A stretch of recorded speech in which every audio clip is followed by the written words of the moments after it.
లో ఉంటుంది. అక్కడికి బార్డర్ వెళ్ళి విజిటర్స్ ఎవరైనా కూడా ఇలా తొంగి చూడాలి. ఆ గేట్ని ఇలా తొంగి చూడాలి.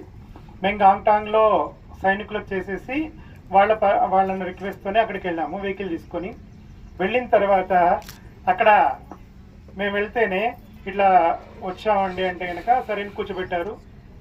ఏదో చేసాం. మేము ఎప్పుడైతే స్టార్ట్ చేసి మా ఎయిమ్స్ అండ్ ఆబ్జెక్ట్స్ చెప్తూ వాళ్ళకి రాఖీ కట్టి ఇచ్చేస్తున్నామో, ఒకళ్ళు వెళ్ళి వాళ్ళ క్యాంటీన్ నుంచి చాక్లెట్స్ తీసుకొచ్చారు, ఇంకోళ్ళు కూల్ డ్రింక్ తీసుకొస్తున్నారు, ఇంకోరు పిల్లలు అక్కడ -5లో ఉంటుంది, మైనస్ కాదు 5 డిగ్రీ సెంటిగ్రేడ్స్లో ఉంటుంది. మమ్మల్ని తర్వాత గ్రౌండ్లోకి తీసుకెళ్ళి బార్డర్ గేట్ ఉంటుంది కదా, ఆ గేట్ దగ్గర మేము డాన్స్లు ఆడి రీల్స్ చేసుకొని ఫోటోలు దిగి ఎంజాయ్ చేసి వచ్చాం.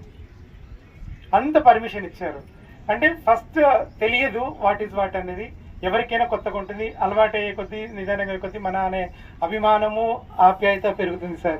కాబట్టి దేన్ని నెగిటివ్గా తీసుకోదు ఈ సంస్థ, ఎప్పుడు పాజిటివ్గానే చేస్తుంది. థ్యాంక్ యూ సార్, మీ వాల్యుబుల్ టైం నాకు ఇచ్చారు.